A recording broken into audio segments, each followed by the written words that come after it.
Dear students, I request you to kindly put your cell phones in silent mode. Please enjoy this talk on Ennampol Vaal.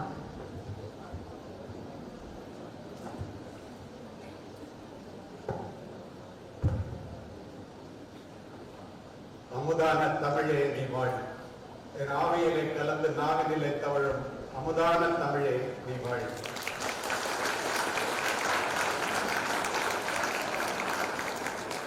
If I speak in English, it will reach your mind. But if I speak in Tamil, it will touch your heart.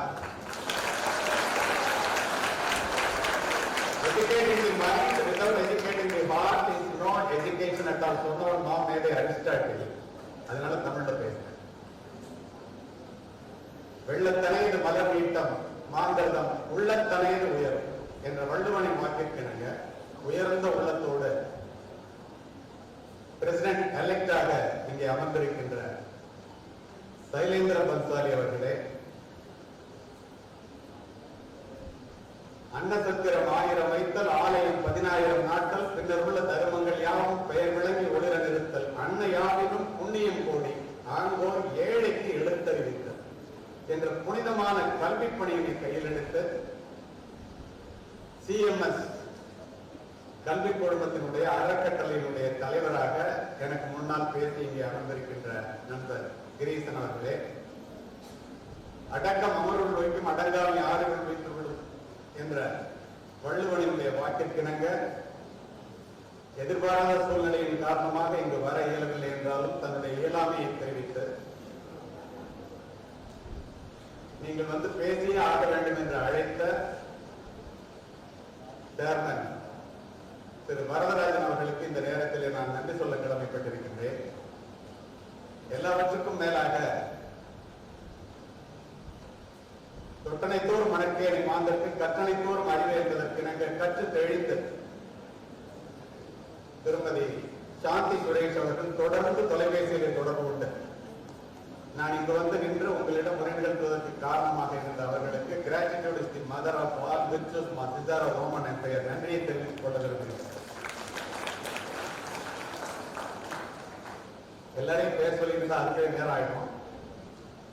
ஆந்திராவில் அடங்கிய கொள்கை சார்ந்தவராக நான் வர வேண்டும் என்று முதலில் என்னை அழைத்த கிருஷ்ணா சிவிட்ஸினுடைய ஓனர் திரு கிருஷ்ணன் அவர்களுக்கு நன்றியை சொல்லி, இந்த மேடையில் அமர்ந்திருக்கின்ற அத்துணை பேருக்கும் என்னுடைய நன்றியை சொல்லி, your merits are judged only by the results you have produced, not by the efforts you have taken என்பதற்கிணங்க சாதனை பெண்மணிகளாக நிரூபித்து இங்கே அமர்ந்திருக்கின்ற 5 பேருக்கும் என்னுடைய நெஞ்சார்ந்த வாழ்த்தையும் பாராட்டுதலையும் தொடர வேண்டும் என்று கேட்டுக்கொள்கிறேன். இந்த இடத்துல உங்களுக்கு நான் சொல்ல விரும்புவது, to reach a particular place is difficult, to maintain the same is very very difficult. I hope that you will maintain it. எல்லாவற்றுக்கும் மேலாக அறிவு தொடர் கொண்டு அறியாமல் உலகத்தின்ற முதல்வர் உள்ளிட்ட ஆசிரியர் பெருமக்களே, துன்பப்படுகிறவர்களுக்காக துயரப்படுகிறவர்களுக்காக பிரார்த்தனை செய்கின்ற உதடுகளை விட உதவி செய்கின்ற கரங்கள் மேலானது என்று உங்களை இந்த ரோட்டரி சங்கத்திலே இணைத்துக் கொண்டு இங்கே வந்து அமர்ந்திருக்கின்ற ரோட்டரி சங்க நிர்வாகிகள், எல்லாவற்றுக்கும் மேலாக இந்திய தேசத்தினுடைய எழில்மிக்க மாணவ செல்வங்களாக எனக்கு முன்னால் அமர்ந்திருக்கின்ற மாணவ மாணவி உங்கள் அத்துணை பேருக்கும் இந்த மகளிர் தின விழாவிலே என்னை அழைத்து சிறப்புரையாற்ற படித்தமைக்கு என்னுடைய நெஞ்சார்ந்த நன்றியை தெரிவித்துக் கொள்கிறேன். உள்ளபடியே கல்லூரியில பேசுகின்ற காரணத்தினால் முதலில் இந்த மாணவர்களுக்கு ஒன்றை நான் சொல்ல, மாணவிகளுக்கு ஒன்றை சொல்ல கடமைப்பட்டிருக்கின்றேன். கடைசி வரைக்கும் ரொம்ப ஆர்வமா கேட்கிறீங்க. I am always particular about the last bench. You know why? The best brain of the nation may be found in the last benches of the class. உங்களுக்கு நான் சொல்ல விரும்புவது, நான் உலகம் முழுவதும் சென்று உரை நிகழ்த்திக் கொண்டிருக்கேன் என்று சொன்னார்கள். நான் அறிந்த உண்மை, ஆயிரக்கணக்கான மாணவர்கள் மாணவிகள் பள்ளி படிப்பை முடித்து கல்லூரியிலே காலெடுத்து வைக்க வேண்டும் என்ற விருப்பம் இருந்தும் கூட, மனது இருந்தும் கூட, பணம் இல்லாத காரணத்தினாலோ சூழ்நிலை காரணத்தினாலோ கல்லூரியிலே காலெடுத்து வைக்க முடியாத பல ஆயிரக்கணக்கான இளைஞர்களை நான் பார்த்திருக்கிறேன். இப்படிப்பட்ட ஒரு அற்புதமான கல்லூரியிலே இப்படிப்பட்ட நிகழ்ச்சிகளை எல்லாம் ஏற்படுத்தி செய்து என்னை போன்றவர்கள் எல்லாம் இருப்பவர்கள் எல்லாம் அழைத்து பேச சொல்கின்ற இந்த வாய்ப்பினை நீங்கள் பெற்றதற்கு காரணம் எத்தனையோ இருக்கலாம். உங்களுடைய மதிப்பெண்கள், அறிவு, ஆற்றல், திறமை எது வேண்டுமானாலும் இருக்கலாம். ஆனால் அடிப்படை காரணம் ஒன்றே ஒன்றுதான். தனக்கு கிடைக்காத கல்வி தன் பிள்ளைகளுக்கு கிடைக்க வேண்டும். தான் அடையாத உயரத்தை தன் பிள்ளைகள் அடைய வேண்டும். தான் வாழாத வாழ்க்கையை தன் பிள்ளைகள் வாழ்ந்து பார்க்க வேண்டும் என்ற ஒற்றை சிந்தனையோடு வயலிலும் வரப்பிலும், குளிரிலும் பனியிலும், வெயிலிலும் மழையிலும் முதுகலும் கொடிய பாடுபடுகின்ற தந்தையையும் முழு வயிறு காணாமல் உன்னை வளர்க்கின்ற தாயையும் நீ பெற்றிருக்கின்ற காரணத்தினால் இந்த படிப்பை நீ தொடர்ந்து கொண்டிருக்கிறாய் என்பதை இந்த நாளிலேயே மனதிலே பதிவு வைத்துக் கொள்கிறேன். நான் இதை சொல்வதற்கு காரணம் உண்டு. மாணவ செல்வங்களே, 3 மாதங்களுக்கு முன்னால் அமெரிக்காவிலே ஹூஸ்டனிலே உரை நிகழ்த்திவிட்டு உங்களுடைய பெற்றோர்கள், குறிப்பாக தாயினுடைய பெருமை என்ன என்பதை நீங்கள் புரிந்து கொள்ள வேண்டும். ஒரு வெள்ளை அமெரிக்க பெண்மணி எழுந்து கேள்வி நேரத்தின் போது என்னிடம் கேட்டார், இந்தியாவில் இருந்து, குறிப்பாக தமிழகத்தில் இருந்து இங்கு வந்து பணிபுரிகின்ற உங்களை போன்ற இளைஞர்கள், இளம் பெண்கள் மிகவும் அறிவுபூர்வமானவர்களாக, ஒழுக்க சீலர்களாக, பெற்றோரை அழைத்து வந்து பேணி பாதுகாப்பவர்களாக, கடுமையாக உழைப்பவர்களாக, மனிதநேயம் மிக்கவர்களாக, இப்படியெல்லாம் உங்களுடைய தாய்மார்கள் இந்த பிள்ளைகளை எப்படி வளர்க்கிறார்கள்? எங்களால் அப்படி வளர்க்க முடியவில்லையே என்றார். ஆர்ட் ஆஃப் பேரண்டிங் என்ற வார்த்தையை அவர் சொல்லி, நான் தமிழகத்திலே வந்து இந்தியாவிலே வந்து பிள்ளை வளர்ப்பு பற்றி நான் கற்றுக்கொள்ள வேண்டும் என்று சொன்னார். கண்டிப்பாக இதனை நான் எங்கள் பெற்றோர்களிடம் சொல்லுவேன். நீங்கள் வாருங்கள், உங்களுக்கு வேண்டியதை நான் ஏற்பாடு செய்து தருகின்றேன் என்று சொன்னதற்கு அடுத்த கேள்வியை கேட்டார், இதற்கு என்ன காரணம்? அடுத்த நொடி நான் பதில் சொன்னேன், உலகத்திலேயே தனக்காக சொத்து சேர்க்காத அப்பாவும் தனக்காக சமைக்காத அம்மாவும் இந்தியாவை தவிர எந்த நாட்டிலும் இல்லை. அது ஒற்றை காரணம் தான். நெக்ஸ்ட் ஜெனரேஷன் சொன்ன அந்த நேரத்தில் ஒரு அமெரிக்கர் இருந்து, why Indian mothers are very much worried about the kids' education. They are so much worried about the kids' education. They are ready to sacrifice anything and everything. என்ன காரணம்? நான் உலகம் கூட போனேன், அது மாதிரி எங்கேயும் பார்த்ததில்லைன்னு அவர் சொன்னார். பக்கத்துல ஒரு தமிழ் பெண் இருந்துட்டு, பெரிய கஷ்டமா இருக்கு, ஒரு நல்ல பதில சொல்லுங்க. எனக்கு புரியல, என்னடா அமெரிக்க கேட்கிறாரு, தமிழ் பெண் இருந்து பதில் சொல்ல சொல்றாங்களே, முடியலன்னு சொல்றாங்களே. மேடையில இருந்தாங்க, லவ் மேரேஜ். இந்த பொண்ணை நம்ம போல வளர்க்கணும்னு நினைக்கிற பிள்ளையா அவன் பிள்ளைங்கள மாதிரி வளர்க்கணும்னு நினைக்கிறான், நல்ல பதிலா சொல்லுங்க சார். அடுத்த நொடி நான் சொன்னேன், all Indian mothers want their children to be better than their husband.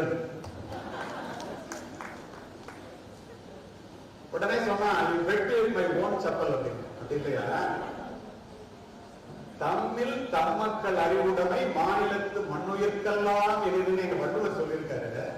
தன்னை விட தன்னுடைய பிள்ளைகள் புத்திசாலியாக இருப்பதைத்தான் தமிழகத்தில் இந்திய பெற்றோர்கள் விரும்புவார்கள். நீங்க அது மாதிரி இருந்தா என்ன பண்றது அப்படின்னு.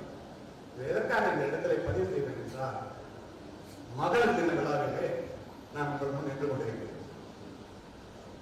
இந்த இடத்திலே வரும்போது கிரீசன் அவர்கள் ஒரு சம்பவத்தை ஞாபகப்படுத்தினார். அப்போதே இது பெண்கள் தினம் என்ற காரணத்தினால் இதை சொல்ல வேண்டும் என்று பக்கத்தில் இருந்தவர்கள் சொன்னார். இது ஒரு நாள் சொல்லி 1 மில்லியன் பார்த்துட்டாங்க. இருந்தாலும் இந்த இடத்துல அது உபயோகமாக இருக்கும் என்ற காரணத்தினால் இதனை பதிவு செய்கிறேன். Women are trying to prove that women can do what men can do. Women were not created to do what men can do. Women were created to do what men cannot do. பெண்கள் ஆண்கள் செய்வதை தங்களால் செய்ய முடியும் என்பதற்காக படைக்கப்பட்டவர்கள் அல்ல.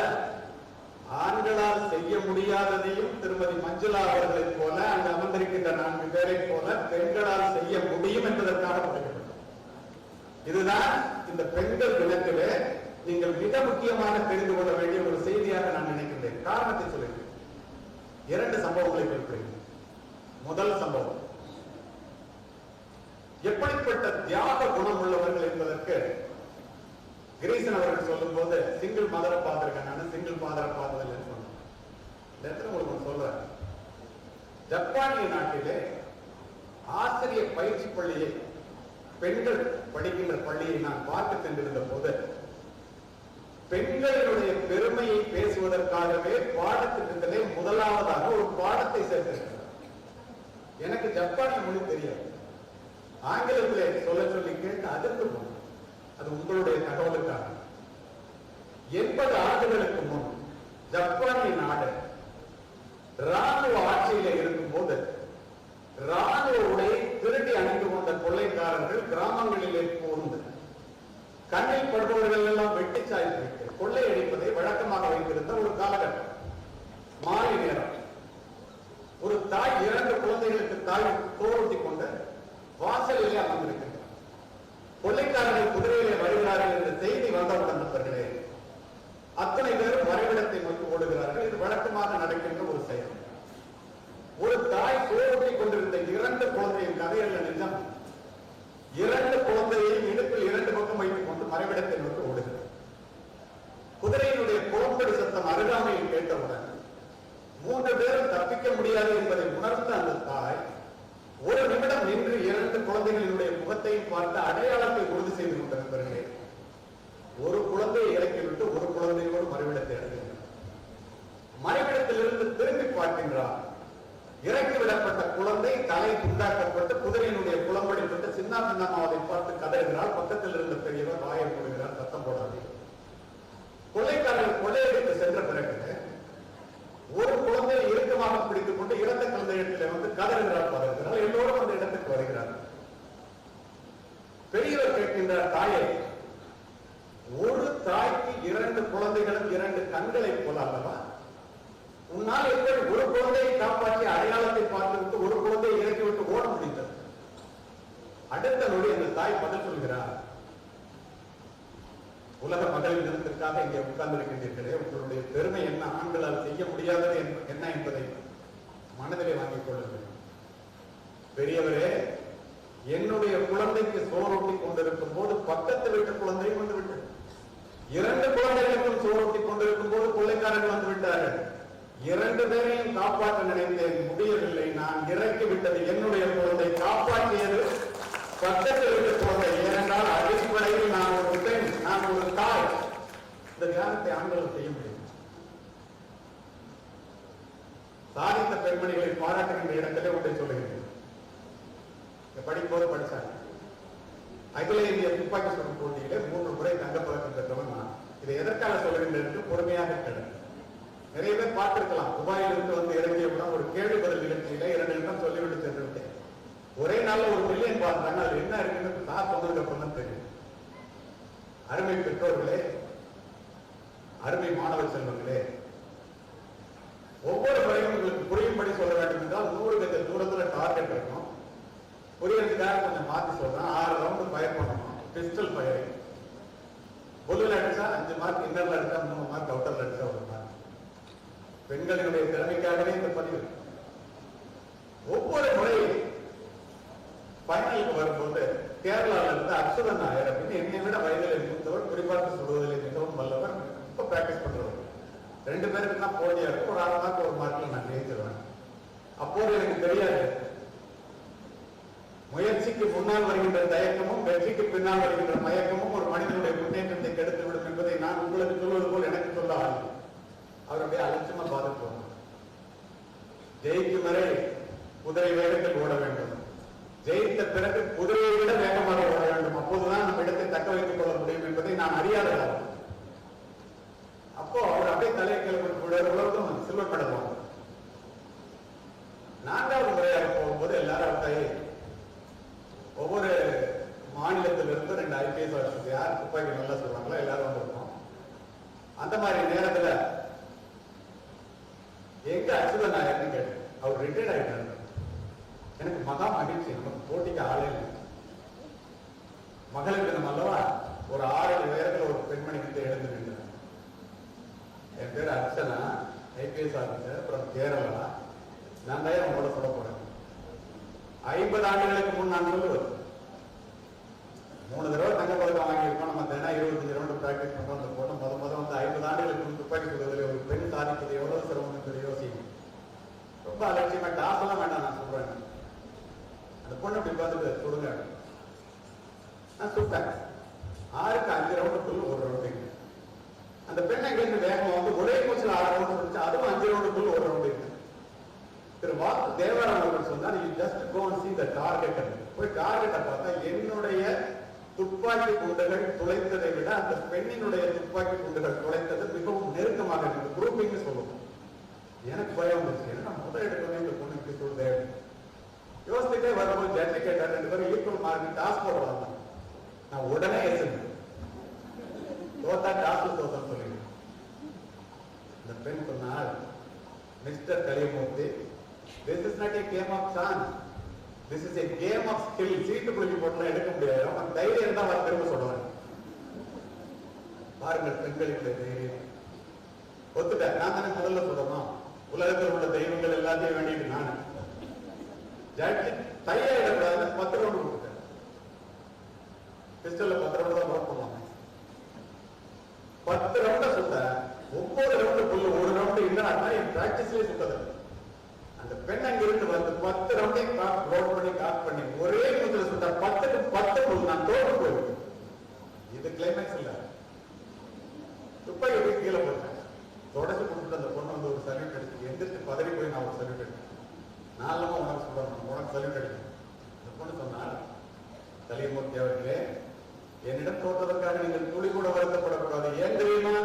நான் யார் தெரியுமா? உங்களிடம் 3 முறை தங்கப் பதக்கத்தை பறிகொடுத்த அச்சுத நாயகனுடைய மகள் நான்.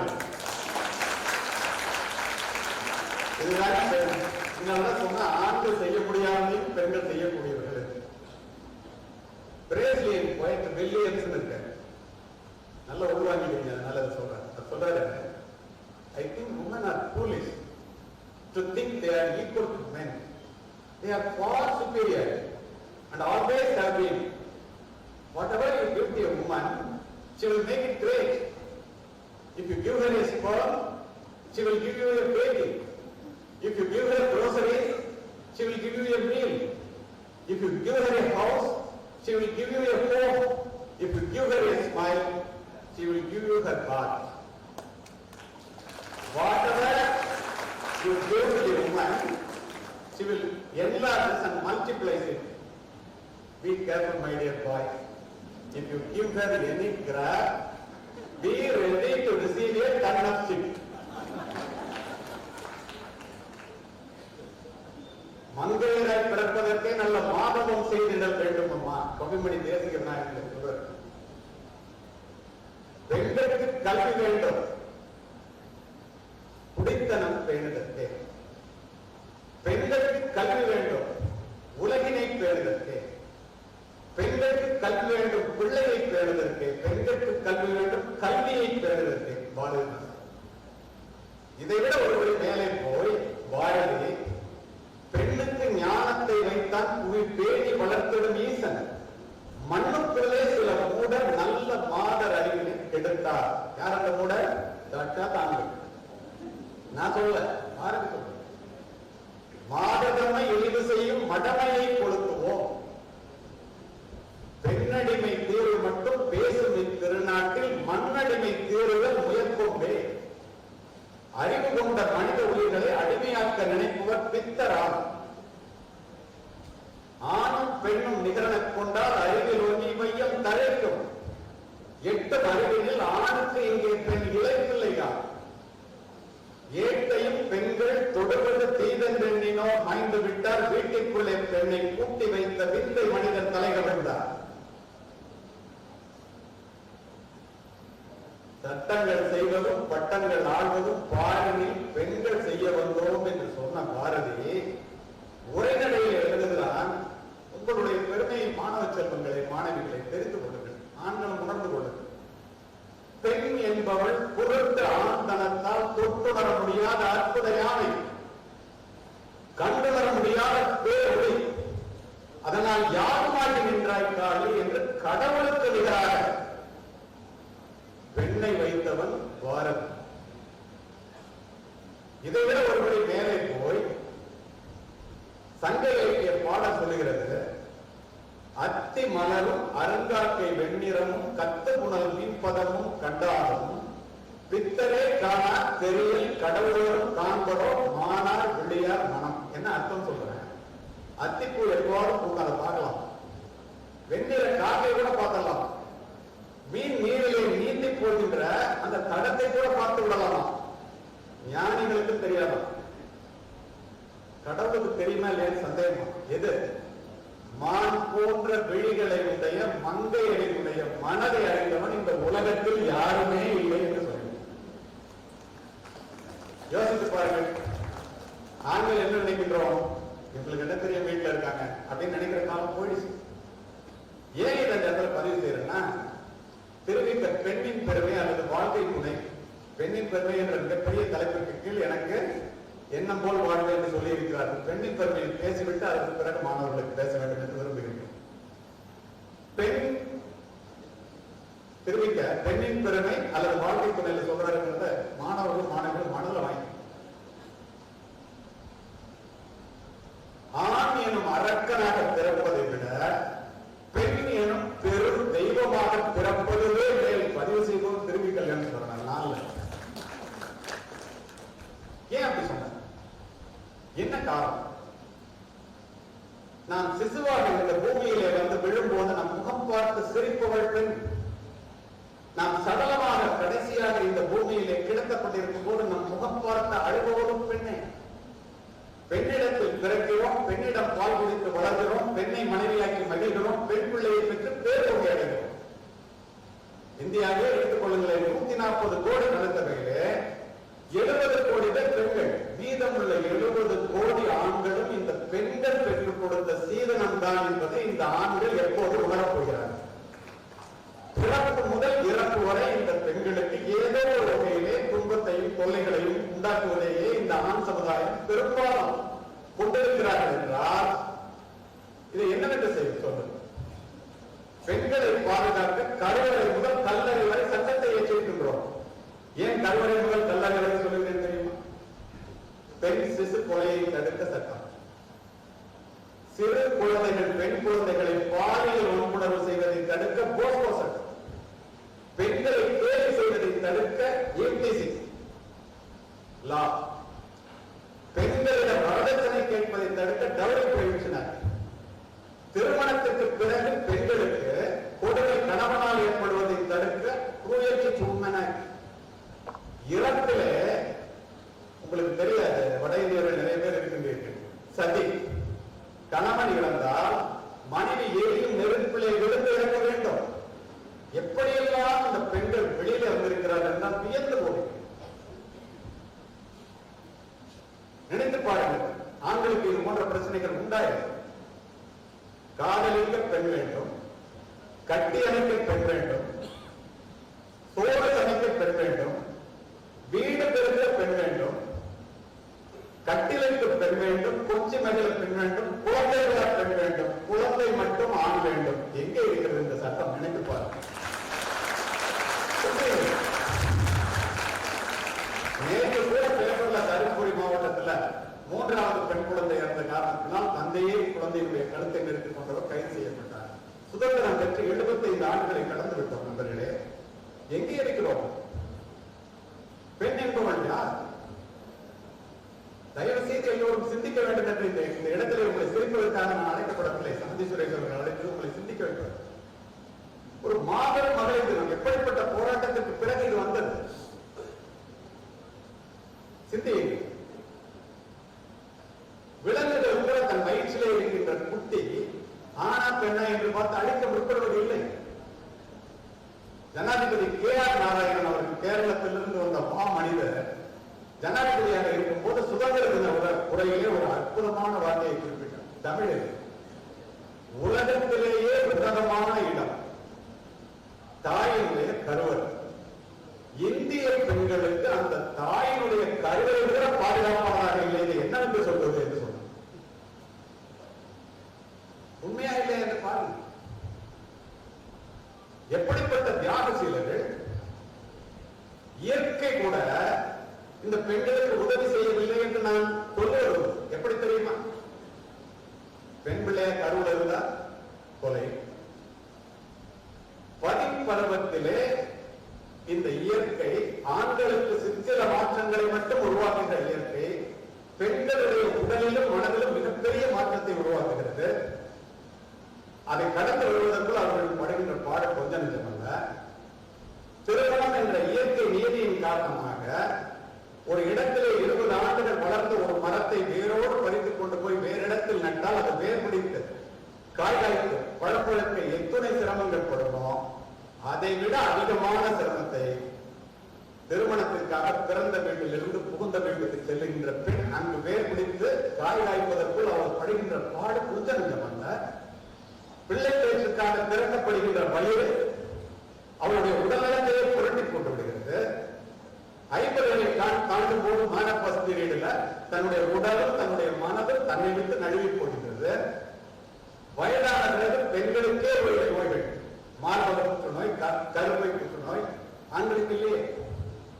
அத்துணையையும் அதற்குரிய ட்ரீட்மெண்ட், ரேடியோதெரபி, கீமோதெரபி அத்துணையும் ஒரு இருமல் தும்மலை போல கடந்து இந்த ஆண் வர்க்கத்தை உய்விப்பதற்காகவே பிறப்படுத்துவதற்கு போல இந்த பெண்கள் நடந்து கொள்கிறார்கள் என்றால் இதை விட தியாகம் வேறு யார் செய்ய முடியும், எங்கு செய்ய முடியும்? அதை ஆண்கள் சிந்திக்க வேண்டுமா? இந்த இடத்துல பெண்களுக்கு முறை நான் சொல்ல விரும்புகிறேன். பெண் பிள்ளைகளை சமீப காலமாக காதல் என்பது ஏதேனும் ஒரு வகையில் இந்த பெண்ணினுடைய உடலை அடைய வேண்டும் அல்லது அழித்துளிக்க வேண்டும். சென்ற வருடம் மகளிர் தினத்தின் போது அதிசயமாக என்னுடைய மனைவி தொலைக்காட்சிக்கு முன் அமர்ந்திருந்தார். காலை நேரம் என்ன ஆச்சரியமா இருக்கு, கீழே வந்தாங்க. இல்ல உங்களுடைய கேள்வி பதில் நிகழ்ச்சின்னு சொன்னாங்க, அதனால பார்க்கறதுக்காக பண்ணாங்க, நீங்களும் பாருங்க. என்னுடைய பேச்ச என்னையே கேட்க சொல்லியாங்க போது ஒரு நியூஸ் போடணும், பாலிமர் நியூஸ் நினைக்கிறேன், நல்ல செய்திகளை கொடுக்கின்ற ஒரு இடம். ஆன் பண்ணி பார்த்தா பெண்களுடைய அணிவகுப்பு என்று இருந்தது. ஒரு போலீஸ் உடையாக நான் என்ன நினைப்பேன், காக்கி உடைய அணிந்த காவல்துறையினரோ ராணுவ உடைய அணிந்த மகளிரோ மார்ச் பாஸ்ட் நினைச்சிட்டு பார்க்க உட்கார்ந்தா காதலில் ஏமாற்றப்பட்டு காதலிக்க மறுத்ததால் காதலனால் ஆசிட் வீட்டுக்கு பீச்சுக்கு உருவாக்கப்பட்டு உருக்குலைந்த பெண்கள் முதல் லைன், கணவனால் ஆசிட் பீச்சுக்கு உருவாக்கப்பட்டு உருக்குலைந்த பெண்கள் அடுத்த லைன். இதை பார்த்து வியந்து போய் இருக்க பின்னால் ஒரு ஸ்க்ரோலிங் நியூஸ், டெல்லி மாநகர வீதியிலே ஒரு பெண் நடந்து போய் கொண்டிருக்கிறாள், ஒருவன் போய் மறிக்கின்றான், அவளது புறந்தல் இருந்து தொடர்கின்றாள், பின்புறம் இருந்து கத்தியை எடுத்து மாறி மாறி கொண்டிருக்கிறான். எதுவுமே நடக்காத போல எல்லோரும் நடந்து போய் கொண்டிருக்கிறார்கள். கதை இல்லை மாணவர்களே, மாணவர்களே, எங்கே போய் கொண்டிருக்கிறோம்? ஸ்க்ரோலிங் நியூஸ் போடுது, 17 குத்துக்காயங்களுடன் பெண் இரத்த வெள்ளத்தில். இதற்காக படிக்கின்றோம். ஒழுக்கத்தை தராத கல்வியும் விளைச்சலை தராத வயலும் வீணான. கல்வியின் பயன் அறிவு, அறிவின் பயன் பண்பாடு, பண்பாட்டின் பயன் ஒழுக்கம். தனி மனித முன்னேற்றமும் இந்த சமுதாயத்தின் வளர்ச்சியும் தனி மனித ஒழுக்கத்தின் பாற்பட்டது. உங்களுக்கு தெரியுமா, 100 பேர் சேர்ந்து ஒரு வீட்டை கட்டலாம். ஒரு நல்ல மனைவியால் மட்டுமே ஒரு குடும்பத்தை கட்டி எழுத முடியும்.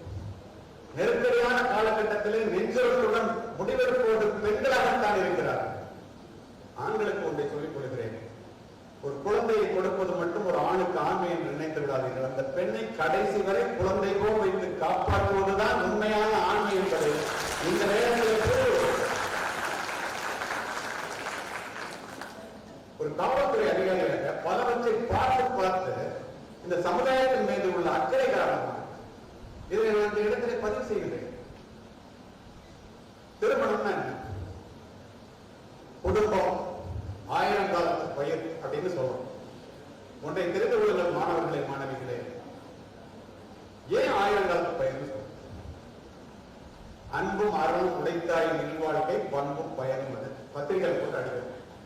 மங்களம் என்ப மனைமாட்சி மற்றதன் நன்காலம் நன்மக்கள் பேரு. நல்ல குழந்தைகளை பெற்றா அதை விட சிறப்பு ஒண்ணு. வையத்துள் வாழ்வாங்கு வாழ்பவர் வானுரையும் தெய்வத்துள் வைக்கப்படும். நல்ல மனைவி நல்ல குழந்தைகளோட ஒருத்தர் நல்ல வாழ்க்கை வாழ்ந்தான்னா தெய்வங்கள் வாழ்ற வாழ்க்கையை விட சிறந்தது. சொல்றது வருவது. ஏன் அவங்க வந்து இந்த திருமணத்தை பற்றி சொல்றாங்க? அருமை இளைய சமுதாயமே, திருமணம் என்பது ஜென்ம ஜென்மங்களாக வருகின்ற ஒரு பந்தம். அதனால 1000 காலத்து பெயர்னு சொன்னாங்க. தலைமுறை தலைமுறையாக வருகின்ற ஒரு தொடர்ச்சி. ஏன்? பலவிதமான வாழ்க்கை முறைகளை பரீட்சித்து பார்த்த இந்த மனித சமுதாயம் முதியவர்களுக்கு பாதுகாப்பு, குழந்தைகளுக்கு பாதுகாப்பு, பெண்களுக்கு பாதுகாப்பு, ஆண்களுக்கும் கூட பாதுகாப்பு என்று முடிவு செய்து இந்த ஒருவனுக்கு ஒருத்தி என்ற திருமண முறையை இதுவரை நாம் உலகம் முழுவதும் இருந்தாலும் இந்தியாவிலே முழுமையாக தொடர்ந்து கொண்டிருக்கிறோம். சின்னத்திரை, பெரிய திரை, செல்போன் திரைகளை பார்ப்பதை போல லிவிங் டுகெதர், தொட்டதுக்கெல்லாம் வந்து டைவர்ஸ் அப்படின்னா எங்கேயும் இல்லை. ஒரு காவல்துறை அதிகாரியை பதிவு செய்கிறேன், 1000 பேர்ல 0.01 7 பேர் கூட இந்த முறைகளுக்கு போவதில்லை. தெரியுமா உங்களுக்கு? இதை பார்க்கின்ற இளைஞர்கள் எல்லோரும் இப்படித்தான் இருக்கிறார்கள் என்று நினைத்துக் கொண்டு மாற நினைத்து விடாது. லிவிங் டுகெதர்ல பிறக்கிற குழந்தைக்கு பேரு இல்லெஜிட்டிமேட் சைல்டு. திருமணமாகி பிறக்கின்ற குழந்தைகளுக்கு லெஜிட்டிமேட் சைல்டு பேரு. எல்லா சொத்துரிமைகளும் உண்டு, அதற்கு எதுவுமே கிடையாது. இது பெண்கள் எப்போது புரிந்து கொள்வது? அருமை இளைய சமுதாயமே, அமெரிக்காவில் பேசிவிட்டு 18 மணி நேர பயணம் உலக பெண்கள் மாநாட்டில் கலந்து கொண்டு இந்திய பெண்கள் 4 பேர் என்னோட பயணிக்கிறார். 2 பேர் தமிழ்நாட்டை சேர்ந்தவர்கள், 2 பேர் வட மாநிலத்தை சேர்ந்தவர்கள். என்னை அடையாளம் கொண்டு கொண்டு வந்து பேசினார். நான் என்னுடைய மனைவியை அறிமுகப்படுத்தினேன்.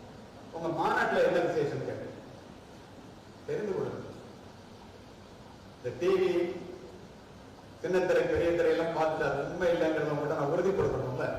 மேற்கத்திய கலாச்சாரத்தை நோக்கி போய்கொண்டிருக்கின்ற நாம் சார் ஒரு நல்ல அற்புதமான செய்தி உங்களுக்கு சொல்லணும்னு தமிழ்நாட்டை சேர்ந்த ஒரு பொண்ணு மேலை நாட்டு மாநாட்டு, பெண்கள் மாநாட்டு தலைவியினுடைய நடை உடை பாவனைகளை பார்த்து அவருடைய நுனிநாட்டு ஆங்கிலம் அவங்க சொன்னதை அப்படியே சொல்றாங்க. லிப்ஸ்டிக், ட்ரெஸ், ஹை ஹீல் இதெல்லாம் பார்த்து நாங்க வியந்து போய் பார்த்து கொண்டிருக்கிற அந்த பெண் நேரடியாக இந்திய பெண்கள் எங்கே இருக்கிறார்கள் என்று கேட்டுக்கொண்டு வந்து உங்களிடம் நாங்கள் தோற்றுவிட்டோம் என்று சொன்னார்.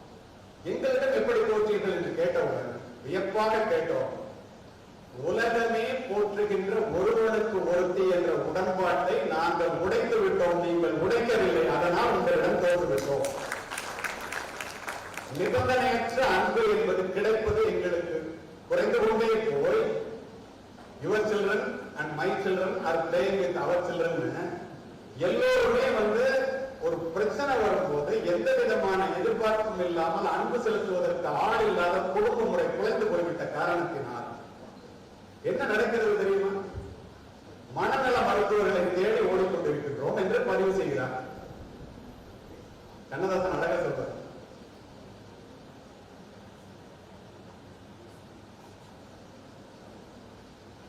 எனக்கு கொடுக்கப்பட்ட நேரத்தை விட 1 நிமிடம் கூட அதிகமாக பேச மாட்டேன். நான் காவல்துறை அதிகாரி. இந்த இடத்துல கண்ணதாசன் சொன்னோம், பொய்யான சில பேருக்கு புது நாகரிகம், புரியாத பல பேருக்கு இது நாகரிகம், முறையாக வாழ்வுக்கு எது நாகரிகம், முன்னோர்கள் சொன்னார்கள் அது நாகரிகம். முன்னோர்கள் என்ன சொன்னாங்க? ஒருவனுக்கு ஒருத்தி. சின்ன சின்ன காரியங்கள் தவிர்க்க முடியாத காரணங்களுக்காக விவாதம் பெற வேண்டும் என்பதற்காகத்தான் சட்டமே இருக்கிறது. அதை நான் குறை சொல்லவில்லை. சின்ன சின்ன காரணங்களுக்காக விவாதத்துக்கு போய் அவசரப்பட்டு முடிவெடுத்து இந்த பெண் சமுதாயம் காவல்துறை அதிகாரிகளை பதிவு செய்கிறது. தன்னுடைய வாழ்க்கை பாதுகாப்பற்றதாக மாறி தன் பிள்ளைகளுடைய எதிர்காலம் கேள்விக்குறியாக மாறும்போது மறுமணம் என்ற நெருப்பு வளையத்திற்குள் உள்ளே போய் ஒரு வளையத்துக்குள்ள போகணுட்டு அதுவே நெருப்பு வளையமாக மாறி போய் கண்ணீரும் கம்பளையுமாக இடத்தில் வந்து கதறிய பெண்களை நான் அறிவேன். காவல்துறை உயர் அதிகாரிகள் அப்படி என்றால் ஒரு முறையை உடைத்துவிட்டு வேறு முறையை தேர்வு செய்ய வேண்டும் என்றால் இந்த இளைய சமுதாயம் அது இதைவிட நல்ல முறையாக இருக்க வேண்டும். இல்லாவிட்டால் மாறக்கூடாது. சமுதாய ரீதியிலே நீ கைவீசி நடக்கும் போது ஒரு மாணவியாக இருந்தாலும் மாணவனாக இருந்தாலும் தெரிந்து கொள்ள வேண்டும். நீ மட்டும் தனியாக நடப்பதாக ஒருபோதும் நினைத்து விடாது. 5000 ஆண்டுகள் மரபார்ந்த இந்திய தேசத்தினுடைய பெருமை, பல்லாயிரம் ஆண்டுகள் பண்பு நிறைந்த இந்த தமிழகத்தினுடைய பண்பாடுகள், மூதாதையர்களுடைய தியாகம், பெற்றோர்களுடைய ஒழுக்கமும் உழைப்பும், ஆசிரியர்களுடைய அறிவுரை, உங்களுடைய தனி மனித ஒழுக்கமும் உங்களுடனே கூட வருகின்றன என்பதை ஒருபோதும் மறந்துவிடாது. இதை மறக்காமல் இருக்கும் வரை கல்லூரிகள் என்பது ஒரு காவல்துறை அதிகாரியாக நான் சொல்லுகிறேன். பல வழக்குகளை பார்த்தோம். கல்லூரிகள் என்பது கல்வி கற்பதற்கான இடமே ஒழிய காதலிப்பதற்கான இடம் அல்ல. கல்லூரி காலங்களிலே காதலை விட கல்விக்கு முக்கியத்துவம் கொடுத்து பெரிய பதவிகளை அடைந்தவர்களை காதலிப்பதற்கு வரிசையில் இருக்கின்ற இளைஞர்களை நான் பார்த்திருக்கின்றேன். இள வயதிலே என்னவென்று புரியாத நேரத்திலே திருமணம் செய்து கொள்வேன் என்று ஆண்கள் சொல்லுவதையோ பெண்கள் சொல்லுவதையோ நம்பி உயிரை இழந்த பெண்களையும் ஆண்களையும் எனக்கு தெரியும். நான் சென்னையினுடைய டெப்டி கமிஷனர். ஒரு 5 ஸ்டார் ஹோட்டல்ல ஒருத்த வாயில தொடர்புடைய தள்ளி இறந்துருக்கான். நேரம் கட்டு ஏமாத்துது. எனக்கு ஒரு போன் ஃப்ரண்ட் ஆபீஸ் மேனேஜர் பேசுறாரு. ஹோட்டல் பேரை சொல்ல விரும்பல, பெண்ணினுடைய பெயரை சொல்லக்கூடாது, எதிர்காலம் பற்றி குற்றவாளிகளுடைய பெயரை சொல்லலாம். சுப்பிரமணியம் ஒரு சப் இன்ஸ்பெக்டர் இருந்தார், போய் பாருங்க. போய் பார்த்துட்டு சந்தேகமா இருக்குன்னா அசிஸ்டன்ட் கமிஷனர் பேசுறேன், சேகர். அவர் போய் பார்த்துட்டு என்கிட்ட பேசுறேன், சார் நீங்க வந்தா பரவாயில்ல, 5 ஸ்டார் ஹோட்டல்ல ஒரு பேரும் பதில் சொல்ல மாட்டேங்க, வர்றாங்க. நான் போய் ரூமை திறக்க சொல்லி பார்த்தா 2 கிளாஸ்ல, ஒரு கிளாஸ் ஃபுல்லா பிராண்டி இருக்கு, ஒரு கிளாஸ்ல ரெமனன்ஸ் ஆஃப் பிராண்டி இருக்கு. பிங்கர் பிரிண்ட் எடுக்க சொன்னா 2 வெவ்வேறு. லெட்ஜர் ஆக்டிவ் சொல்லி பார்த்தா அப்பெல்லாம் யார் வேணாலும் யாரோட போய் வேணாலும் தங்க முடியும். சுப்ரீம் கோர்ட் ஆர்டர்ஸ்னால யாரையும் கேட்க முடியும். அப்பெல்லாம் மனைவி தானா யாரு என்ன எல்லாத்தையும் வெரிஃபை பண்ணுவோம். முதல்ல டபுள் ஆக்குபெண்ட் போட்டுட்டு அதுக்கப்புறம் சிங்கிள் ஆக்குபெண்ட் அடிச்சு தெரிஞ்சிருக்கான் இறந்துருக்கோம். சரி தெரியுது ஒரு பொண்ணோட வந்து தங்கியிருக்காங்க. சிசிடிவி ஆன் பண்ண சொன்னா முக்காட் போட்டு ஒரு பொண்ணு போகுது. திரும்ப காலையில 4 மணிக்கு போகுது. எங்கடா போச்சுன்னு கேட்டா கேப் புக் பண்ணி போனாங்கன்னா உள்ள செத்து கிடக்கலாம். கதவு உள்ள லாக் ஆகல. சரி இது கொலைன்னு தெரிஞ்சு காரணத்தோடு இந்த பதிவு கண்டுபிடித்தாங்க. கேப் டிரைவர் அழைச்சிட்டு சொல்லி எங்கடா கொண்டு போய் அந்த பொண்ணை இறக்கிட்டாங்க. அந்த ஏர்போர்ட் கொண்டு போய் 4:30 மணிக்கு இறக்கணும். ஏர்போர்ட்ல இருக்காங்கன்னா மகாபலிபுரம் போகணும்ல புக் பண்ணிருக்கு. அப்படிதான் சார் பண்ணாங்க, என்கிட்ட சொன்னாங்க, நாங்க போறோம். சரி இதை கண்டுபிடிச்சாங்கன்னு சொல்லிட்டு அங்க போனாங்க. ஒரு வார்த்தை கூட ஒண்ணுமே இல்லை, நோ ப்ரூவ். இறங்குறப்ப அந்த டிரைவர் சொன்னா, சார் இதே மாதிரி கொண்டு வந்து இறக்கி விடும் போது அந்த பொண்ணு இறங்கும் போது ஒரு வயசான அம்மா, ஏய் மஞ்சு எங்கடி இங்க அப்படின்னு கேட்டா சார். ஓ கண்டுபிடிச்சிட்டோம், அந்த பொண்ணு பேர் மஞ்சு போட்டிருக்கு அப்படின்னா. கல்கட்டா பிளைட் அந்த நேரம் போய் பார்த்தா மஞ்சுன்னு பேர் இருக்காங்க. ஏன் சார் நான் சொன்னேன், இந்த மாதிரி சிரிச்சுட்டே சொல்லுது ஏர் ஹோஸ்டஸ். இங்க பாப்பான்னு கூப்பிடுற மாதிரி கல்கட்டால மஞ்சுன்னா பாப்பான்னு கூப்பிடுறது பேர் இல்லை சார். இன்வெஸ்டிகேஷன் நின்று போச்சு. நாங்க பட்ட பாட்டை பார்த்துட்டு ஒரு ஏர் ஹோஸ்டஸ் தங்கன்னு வந்து நான் ஒரு உண்மை சொல்றேன், என்ன கோர்ட்டு கூப்பிட மாட்டீங்களேன்னு கூப்பிடவே மாட்டாமா சொல்லு. ஒரு பொண்ணு அந்த பிளைட்ல இங்க இருந்து கல்கட்டா போயிட்டு அதே பிளைட்ல திரும்பி வந்தாரு. பேர் என்னன்னு பார்த்தா அட்ரஸ் கண்டுபிடிச்சு திருமணமான பெண் வீட்டுக்கு போறோம். அதுக்குள்ள இறந்து போனவன் யாருன்னு கண்டுபிடிச்சு அங்க உள்ள விமலா அப்படின்னு ஒரு டெப்டி கமிஷனர் லேடி, அவனை கண்டுபிடிச்சு அவன் அட்ரஸ் போயிருந்தா. எப்ப கல்யாணம் ஆச்சு உங்க பையன்? கல்யாணமே ஆகல. காரணத்தோடு இந்த பதிவு என்ன நடந்திருக்குன்னா, கல்லூரியில படிக்கும் போது உன்ன மாதிரி உலகத்திலேயே அழகில்ல, வழக்கமா விடுவீங்க இல்லையா? தயவு செய்து உன்ன மாதிரி உலகத்திலேயே அழகு யாரும் இல்லைன்னு ஆண்கள் சொன்னால் சத்தியமாக நம்பாதீங்க. அது உண்மை அல்ல என்று உங்களுக்கு தெரிந்தன. அதை போலவே உங்களுக்கு சொல்லுகிறேன், உனக்காக நான் உயிரே உருவண்டான்னு யாராவது சொன்னா சத்தியமா நம்ப. நீதான் காலி வந்து தெரியும். இத மாதிரி எல்லாம் டைலாக் சொன்னா அந்த பொண்ணு கல்யாணம் பண்ணிக்குவான்னு நம்பி கடைசியில டாடா கமிஷன் போயிடும். டாடா கமிஷன் போனவங்க செத்து கிடக்கும். அவங்க அப்பா அம்மா திரும்ப ஒரு கல்யாணத்தை பண்ணிக்கிறாங்க. அந்த பொண்ணு அவனோட வாழ முடியல, இவனுடைய கேரக்டர் நல்லா இல்ல. இவன் இந்த பொண்ணோட லவ் பண்ணும் போது இந்த மாதிரி கைவிட்டுட்டாங்க. இவங்க அப்பாட்ட போய் அப்பதானே அழுவீங்க. அவசரமா ஒரு நல்ல பையனை கொடுத்து கல்யாணம் பண்ணி அவர் ரொம்ப நல்ல பையன். கல்யாண வாழ்க்கை போயிட்டு இருக்கும் போது இவனுடைய கல்யாண வாழ்க்கை முறிஞ்சு போச்சுன்னா, இந்த பொண்ணோட எடுத்த போட்டோலாம் இருக்கீங்களா, தினம் தானே எடுத்துக்கிறீங்க, பாக்குறாங்க எல்லா இடத்துலயும். காவல்துறை அதிகாரியாக பதிவு செய்கிறீங்க.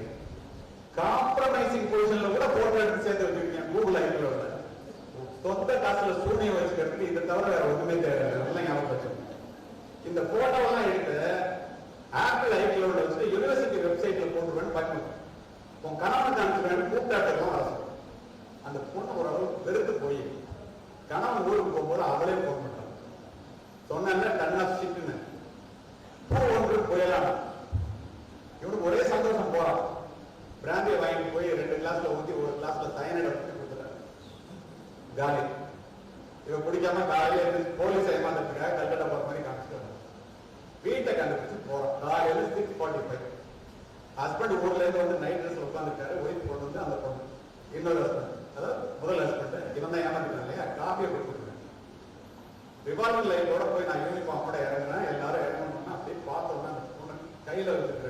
4 கிலோ. ஹஸ்பண்டுக்கு எதுவுமே தெரியாது, ரொம்ப நல்லது. என்ன சார், ஏன் சார் போலீஸ் இந்த மார்னிங்ல ஒய் வாட் டிஸ்டர்பிங் சினிமால எல்லாம் பாக்குறீங்களா, அந்த மாதிரி கேட்கிறாரு. பாவம் என்ன நடந்துன்னு தெரியும். அந்த பொண்ணு போலீஸ் கமலான ஒரு டிஎஸ்பி அவங்க போய் நீ கூட போங்க அப்படின்னு சொன்னா அரெஸ்ட் பண்ணணும். 1 நிமிஷம் டைம் கொடுங்க, நைட்டில் இருக்க ட்ரெஸ் மாற்றி வரேன்னு உள்ள போய் கல்யாண புடவையோட வருது. எல்லாம் ஆச்சரியமா கணவன் கூட பார்க்கலாம், வாயில நோர்மலையா சொல்லி கணவன் கால் வரும், மீதி இருக்கிற சைன் எடுத்து என்ன தெரிஞ்சு தூங்க போலீஸ்ல போய் தூக்கு தண்டனை இருக்கும். அத்தனைக்கும் காரணம் என்ன, செல்போன் போன். ஆப்பிள் போனை கண்டுபிடிச்ச ஸ்டீவ் ஜாப்ஸ் சொன்னாரு, Apple proved that a cell phone can change the world within 10 years. Every once in a while, a revolutionary product comes along and changes everything. My magical product, that is Apple phone, reshaped the culture, shaken up the industry, put computer millions of packets, and made it possible to know everything within a few tap on the screen. நமக்கு வேண்டியதை மட்டும் எடுத்து reshaped the culture. இப்போ என்ன போல் வாழ்வு கல்லூரி மாணவர்களுக்கு என்ன ரீஷேப் இருக்கிறது? ஒரு கையகல செல்போன் வந்து ஒரு ஆணுக்கும் பெண்ணுக்கும் இடையில உள்ள இடைவெளியை ஒன்றுமே இல்லாமல் ஆக்கிவிட்டது. செல்போன் என்பது ஒரு வரம், இன்டர்நெட் என்பது ஒரு வரம், டிஜிட்டல் என்பது ஒரு பெருவரம். அதை ஒழுங்காக உபயோகப்படுத்தும் வரை, தவறாக உபயோகப்படுத்தால் அதுவே ஒரு சாபம். அதிவேக இன்டர்நெட் இணைப்புகள் மூலம் ஒரு சொடுக்கிலே திரையிலே வந்து விழுகின்ற ஆபாச படங்கள் என்ற வெள்ளம் அமைதியான பேச்சு குழந்தைகளினுடைய பண்பு நலன்களை அடித்துச் செல்கிறது. கவர்ச்சியை கடைகளுக்கு காத்து பண்ணுகிறார்கள். பசி உறக்கம் தாகம் போல காமம் என்பது ஒரு உணர்வு. இதை எப்போது உணரப் போகிறீர்கள்? குடும்ப உறவுகளை கொச்சைப்படுத்துகிறார்கள். காமரசம் தடுப்பும் இணையதளங்களை பார்த்த இளைஞர்களின் எண்ணிக்கை 2 கோடியை தாண்டுகிறது.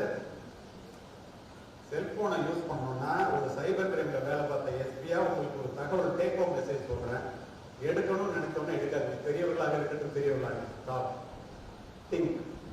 எதுக்கு இப்ப செல்போன் ஏன்னு சொல்றேன்? அம்மாட்ட பேசணுமா, அப்பாட்ட பேசணுமா, கணவன்கிட்ட பேசணுமா, மனைவிட்ட பேசணுமா, பேசிக்கிறேன்.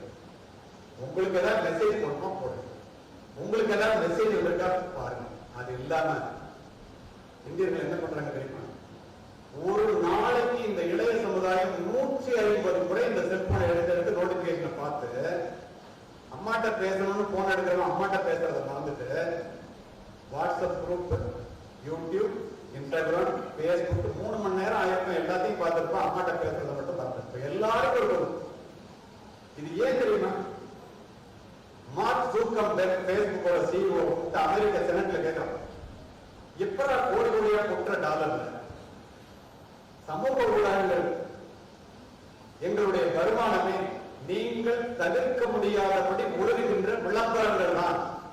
விளம்பரங்களை பார்க்கவும் உங்களுக்கு நேரம் இருக்கிறது. ஓடிக்கொண்டிருப்பது கடிகாரம் அல்லது உங்களுடைய வாழ்க்கை அல்லவா? உங்களுடைய உளவியலே அவர்கள் நன்கு தெரிந்து வைத்திருக்கிறார். எப்படி தெரியுமா? கோடிக்கணக்கான டாலர்களை கொட்டி அதி புத்திசாலிகளால் இந்த அப்ளிகேஷன்ஸ் என்று சொல்லப்படுகின்ற செயலிகள் வடிவமைக்கப்படுகின்றன. தெரியுமா உங்களுக்கு? உங்களை எப்படி இந்த செல்போனுக்கு முன்னால் முடக்கி போடுவது என்பதற்கு ரூபோடு யோசிக்கலாம். கோடிக்கணக்காக செலவு பண்ணுவான், உன்னால போகவே முடியாது. நீ நியூஸே பாரு. அதுக்கு வருவது மிக முக்கியமான செய்தி. அதுவரை எங்களோட இணைந்திருங்கள். ஒரு காலேஜில் காமர்ஸ்ல வந்து எப்படி படிக்கிறதுன்னு சொல்ல போறோம். உங்களுக்கு நீங்க வெயிட் பண்ணிருக்கீங்கன்னா ஒரு நடிகனும் நடிகையும் காதல் சொன்ன சேர்ந்தாங்க பிரிஞ்சாங்க வந்து உங்களுக்கு தேவையா? அது வரைக்கும் அவனுக்கு காசு. இதை கூட கல்லூரி வந்த பிறகு கூட தன்னை பற்றி மற்றவர்கள் என்ன நினைக்கிறார்கள் என்று தெரிந்து கொள்வதை இந்த மனித சமுதாயம் விரும்புகிறது. புகழ்ச்சிக்கும் பாராட்டுதலுக்கும் இந்த மனித சமுதாயம் இயங்குகிறது. இந்த உளவியலை தெரிந்து வைத்துக் கொண்டு பேஸ்புக்ல நீ ஒரு ஜஸ்ட் ஒரு படத்தை அப்லோட் பண்ணனா 5 நிமிஷத்துல ஹேக் யூ ரிசீவ் 10 லைக்ஸ் வரும். 10 பேர் லைக் பண்ணிருக்காங்க அப்படின்னு நீங்க எல்லாம் பாப்பீங்க. அது உண்மை என்ன தெரியுமா? 9 பேர் அவன் ஏதாவது கருமத்தை போட்டா நீங்க லைக் பண்ணணும்னு போடணும். அப்படியே உண்மையா ஒரு பேரோட போடுறது. இந்த அடிப்படை கூட தெரியாமல் ராத்திரி போகும்போது செல்போனோட காலையில எந்திரிச்சோட செல்போன் இல்லைன்னா ஓசோன்ல ஓட்ட விடும். காலை பொன்னிறமான காலை நேரத்தை உடற்பயிற்சி செய்யறதுக்கு அன்னை வேலை என்ன செய்யறதுக்கு இதெல்லாம் பார்க்காம நீ எடுத்து பார்த்தா அங்க வெளியே வர முடியாது. ரீடு ஹேஸ்டிங்ஸ் இருக்கான், நெட்ஃபிளிக்ஸ் நிறுவனத்தோட செய்யும். அவன்கிட்ட போய் கேள்வி கேட்கிறாங்க, யூடியூப் பேஸ்புக் 2ல யார் அப்படின்னா அதெல்லாம் ஒண்ணும் இல்ல, இந்த இளைஞர்களுடைய பகல் நேரத்தெல்லாம் திருடிட்டோம். குறிப்பா இந்திய இளைஞர்கள் ராத்திரி நேரத்தை திருடுறதுக்காக நைட் மோட், டார்க் மோட் எல்லாம் வச்சு பாக்குறோம். பாதி பேர் சிக்கலாம், மீதி பேர் சிக்கலாம். ஓப்பனா இன்டர்வியூ பண்ணுவாங்க. அமெரிக்கால இருந்து ஸ்டாட்டிஸ்டிக் அண்ட் மேக்னெட்டிக் அப்படின்னு சொல்லி ஒரு மேகசின் வெளியிடுறாங்க. ஃபோர்ட்நைட் மேகசின், மனநல மருத்துவர்கள் வெளியிடுறாங்க. அவர் சொல்றாரு, இந்திய இளைஞர்களிலே 50 பேர் செல்போன் அடிக்ட், 25% பேருக்கு 50% பேர் அடிக்ட், 25% பேருக்கு மனநல மருத்துவம் தேவையான பைத்தியம் போயிடுவாங்க. எங்கே போய் கொண்டிருக்கிறோம்? அருமை மாணவ செல்வங்களே, படித்தவர்கள், படிக்காதவர்கள், ஏழைகள், பணக்காரர்கள், உயர்ந்தவர்கள், தாழ்ந்தவர்கள் யாராக இருந்தால் ஒருவரை பார்க்கும்போது கேட்கின்ற முதல் கேள்வி என்ன? உள்ள என்ன படிக்கும்? எங்க படிக்கும்? சிஎம்எஸ்லயா? எப்படி படிப்பீங்க? இங்க அமர்ந்திருக்கின்ற அத்தனை பேரையும் பாருங்க. உங்க சேர்மன் ஆரம்பித்து எல்லாரும், நான் உட்பட முதல் வரிசையில் இருப்பவர்கள் அத்தனை பேரையும் பாருங்க. எல்லாரும் மேடை கூப்பிடுறதுக்கு என்ன காரணம்? 2 பேரும் பிள்ளைங்களோட பேசுவாங்க. அவங்கள மட்டும் மேடை கூப்பிடுறதுக்கு என்ன காரணம்? பெரிய கோடீஸ்வரர்கள் இருந்ததா? அல்ல. பின் எதனா? எக்குடி பிறப்பினும் யாவரை ஆயினும் அக்குடியில் கற்றோரை மேல் வருதல் என்பர். ஜாதி மதம் போல ஏழை பணக்கார ஒண்ணு கிடையாது. படிச்சுட்டா நம்ம மேடைக்கு வந்து கூப்பி ஆகணும். ஏன்? அறிவுடை ஒருவனை அரசனும் விரும்புவான். அரியாசனத்தில் இருப்பவர்களிடம் சரியாசனம் தருவது கல்வி. மன்னரும் மாசர கற்றோனும் சீர்தூக்கின் மன்னரில் கற்றோன் சிறப்புடையது. மன்னருக்கு தன் தேசமெல்லாம் சிறப்பில்லை, கற்றோருக்கு சென்ற இடமெல்லாம் சிறப்பு. ஒரு ராஜாவோட நாட்டில் மட்டும்தான் சிறப்பு. படிச்சுட்டா உலகத்தில் எந்த படிப்பும் சிறப்பு. பிரிக்க வேண்டாம். இந்த கல்வி எப்படிப்பட்ட மாற்றத்தை குறிப்பாக பெண்களிடத்தில் இருந்தார். திருச்சி எஸ்பி நான் மத்தியானம் 2:30 மணிக்கு எனக்கு ஒரு கார் அழைத்தவர் மேதகு மாமனிதர் அப்துல் கலாம். துறையூர் ஒரு ஊர் இருக்கு. அந்த ஒரு பொண்ணு +2ல வந்து டிஸ்ட்ரிக்ட்ல ஃபர்ஸ்ட் மார்க் வாங்கியிருக்காங்க. 30 வயது வித்தியாசத்துல 47 வயதுடைய தாய்மாமாவுக்கு 2ஆம் தரம் குழந்தை கல்யாணம் பண்ணிக்கிறதுக்கு முயற்சி நடக்கிறது. ஏதாவது பண்ணுங்களா? குழந்தை திருமணம் இல்லையா? அது படிக்கிறதுக்கு ஏதாவது உதவி பண்ணுங்களா? அப்பதான் ஒரு வாரத்துக்கு முன்னாடி அவருக்கு பிரசிடன்ட் மேடம் வாங்கினதுனால என்ன கூப்பிட்டேன். கண்டிப்பா சார் அப்படின்னு டிஎஸ்பி இன்ஸ்பெக்டர் போக சொன்னா அவங்க போய் சொல்றாங்க, குழந்தை திருமணம் 18 வயசுல அவங்க சொன்னாங்க இல்லையா, இப்ப சட்டம் இருக்கு, அது மாதிரி எல்லாம் பண்ணக்கூடாது. 7 மணி தான் சார் காரணம் பாருங்க, அவருக்கு பிடிக்கல, ராத்திரி பூரா அழுக்கு கண்ணெல்லாம் சேர்ந்துருக்காங்க. அவங்களே திருமணத்தை நிறுத்திட்டாங்க. நான் போய் உனக்கு என்னம்மா படிக்கணும்? ஒரு கம்ப்யூட்டர் சயின்ஸ் படிக்கணும்னு திருச்சியில் உள்ள மகளிர் கல்வியை சொல்லிட்டு அங்கிருந்து அந்த பெண் முதல்வர்கிட்ட பேசினேன். சார் நீங்களே பேசுறீங்க, நல்ல மார்க் கொடுத்தாரா, இன்னைக்கு தான் லாஸ்ட் டேட்டு, உடனே வர சொல்லுங்க, அட்மிஷன் போட்டுறேன். நான் பொண்ணுகிட்ட கேட்டேன், சரிம்மா பிடிக்காத கல்யாணத்தை அம்மா பண்ண எடுத்துட்டாங்க, பிடிச்ச சப்ஜெக்ட் நான் வாங்கி கொடுத்துட்டேன், எனக்கு உங்ககிட்ட ஒரு கேள்வி என்னன்னு. அப்துல் கலாம் சார் காலையில என்கிட்ட பேசினார். எப்படி அது சொல்றது அப்படியே சொல்றேன். நம்மளாம் இருப்போம்ல, அந்த பொண்ணு எப்படி இருக்கு பாருங்க, கல்வியின் மேல் உள்ள பெரிய காலம் பாருங்க சார். அது ஒண்ணும் இல்ல, நான் 8வது படிக்கும் போது அண்ணாமலை யூனிவர்சிட்டி எங்களை டூர் அழைச்சிட்டு போயிருந்தாங்க. அப்ப அப்துல் கலாம் சார் அனுமதி அங்க வந்திருந்தாரு. கேள்வி கேட்க சொன்னாரு. நான் எந்திரிச்சு ஒரு கேள்வி கேட்டேன். பெண்களினுடைய முன்னேற்றத்துக்கு அடிப்படை தேவை அப்படின்னு கேட்டேன். எஜுகேஷன், கல்வின்னு ஒரு வார்த்தை சொல்லிட்டு உட்காந்து அன்னைக்கு புத்தகத்தை எழுத வைக்காம டிஸ்ட்ரிக்ட்ல ஃபர்ஸ்ட் வந்திருக்கேன் சார். எங்க அம்மா அப்பாவே இப்படி பண்ணாங்கன்னா நான் என்ன சார் பண்றது? என்னமா பண்ணணும்? அவர் யாரெல்லாம் கேள்வி கேட்டாங்களோ அவங்களுக்குலாம் ஒரு கார்டு கொடுத்தாரு. அதுல இமெயில் ஐடியும் அதுல போன் நம்பர் இருந்துச்சு. காலையில 7 மணிக்கு அடிச்சு போப்பேன், நான் தான் அடிச்சேன், அவரே எடுத்தார் சார். என்னமா சொன்னாரு? நீங்க வந்து நிக்கிறீங்கல்ல, இதோட முடிந்திருந்தா உங்களுக்கு சொல்லி இருக்க மாட்டேன். 9 ஆண்டுகள் கழித்து அமெரிக்காவில் நடந்த வட அமெரிக்க தமிழ்ச்சங்க பேரவை 5000 பேர் இந்தியர்கள் இருப்பாங்க. பேசி முடிச்சுட்டு கீழே வந்து உட்கார ஒரு பெண் மேடைக்கு போய் 2 நிமிஷம் அனுமதி வழங்கப்படுகிறது. நான் மைக்ரோசாப்ட்ல சத்யாநாதன் கீழே சில 10 பேரோட உட்கார வேலை பார்க்குறேன். 4 லட்ச ரூபாய் சம்பளம். என் கணவருக்கு இருக்காரு, அவருக்கு 2 லட்ச ரூபா தான் சம்பளம். இதெல்லாம் ஏமா சொல்றேன்னு கேட்கிறேன். இந்த பொண்ணு என்ன பார்த்து சொல்லுங்க, ஐயா கலிமூர்த்தி அவர்களே, என்னை நீங்கள் மறந்திருக்கலாம், உங்களையும் அப்துல் கலாம் அவர்களையும் என்னால் மறக்கவே முடியாது. ஏனென்றால் நான் தான் குறையூர் சரஸ்வதி.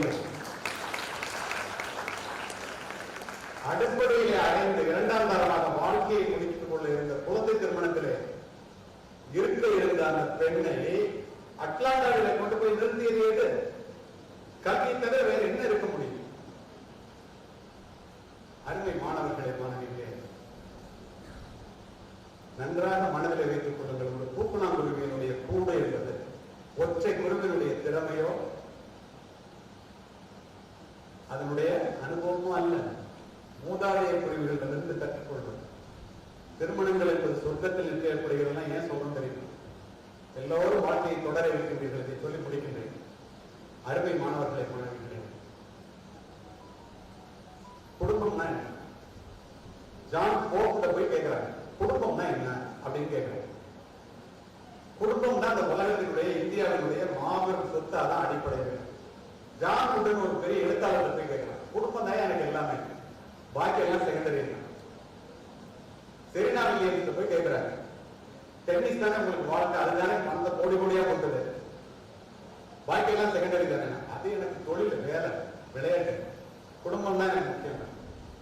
என்னை கேட்டால் நான் சொல்லுவேன், 100 வயதை கடந்தும் தன்னுடைய வேலையை தானே பார்த்துக் கொண்ட என்னை கண்டிப்பதற்கு என்னுடைய தாய் இன்றும் நலமுடன் இருக்கின்றார்.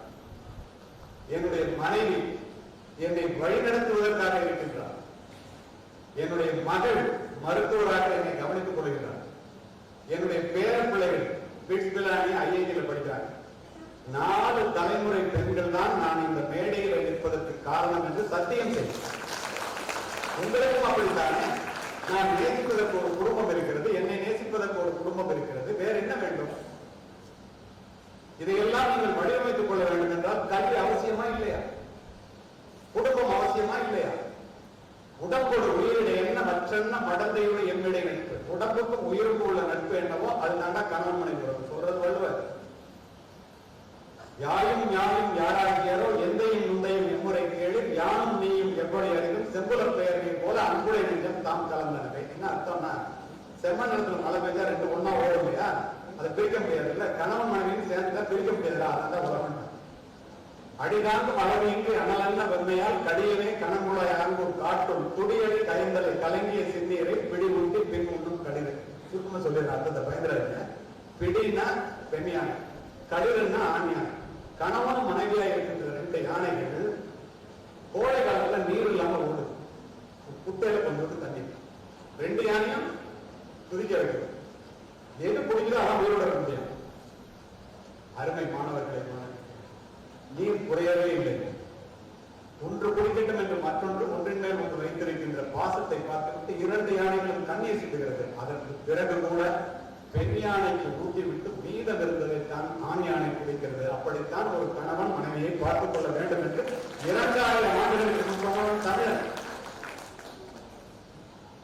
நீரின் அருமை பயிரில் தெரியும், நிலத்தின் அருமை கதிரில் தெரியும், தந்தையின் அருமை அறிவில் தெரியும், தாயின் அருமை அன்பில் தெரியும், மகனின் அருமை நேசத்தில் தெரியும், மகளின் அருமை பாசத்தில் புரியும், மனைவியின் அருமை இவை அனைத்திலும் தெரியும். ஆனால் அவள் இறப்பிற்கு பின்பே இந்த ஆண்களுக்கு புரியும். வயதான தலைவர் மனைவியை பார்த்து மகிழ்ச்சியா பண்றது, இதுதான் வெற்றி, இதுதான் உண்மை. நீங்க எல்லாம் அப்படி இருக்கீங்களே, ஆண்களே சொல்றேன், நான் உட்பட கோட் போட்டுட்டு போய் ஷர்ட் போட்டு எல்லாம் மேடையெல்லாம் பண்ணிருக்கேன். என்ன காரணம்?